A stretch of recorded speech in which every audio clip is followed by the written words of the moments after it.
I am Janelle Nichol, and I am an inspirational mixed media artist. Collage elements, there's some abstract in my artwork.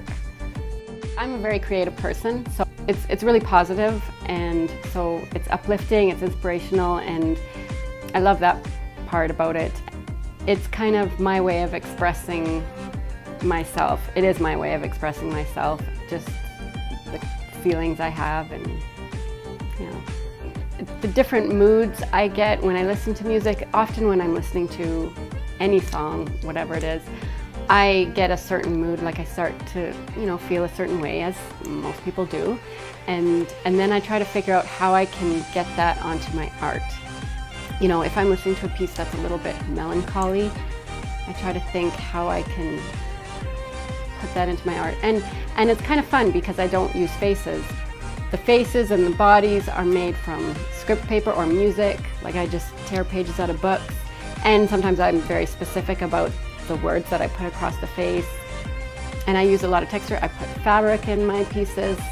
And it's just a different look that most people haven't seen before.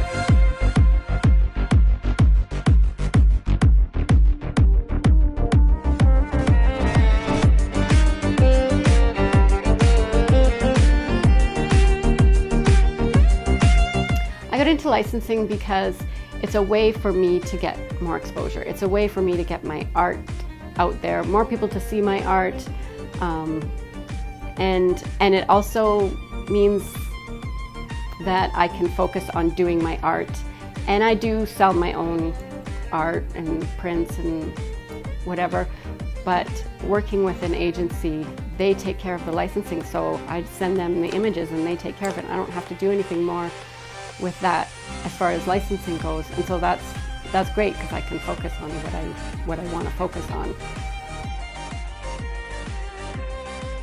It's inspiring because you see what's out there, so you can kind of get a little bit of ideas, and for me it's great because especially walking with my agent, I see that my art does belong there, and I can picture having a booth there next year, and that would be so exciting.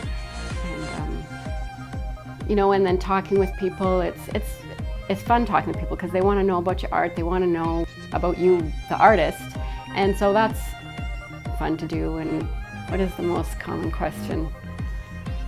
So one thing people say is, because the faces, right away people notice that there are no faces, and so lots of times people would expect that they'd want to see a face to kind of figure out what's going on in the piece. They want that because that tells them, okay, she looks like this, so she's probably thinking this.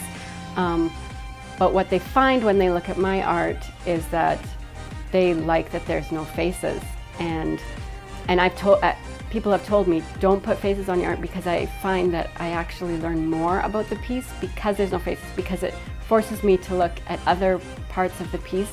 And there's lots of hidden things in the piece I stick in there that sometimes people know about, sometimes people don't. And sometimes I tell them about the little hidden things, and sometimes it's just for myself.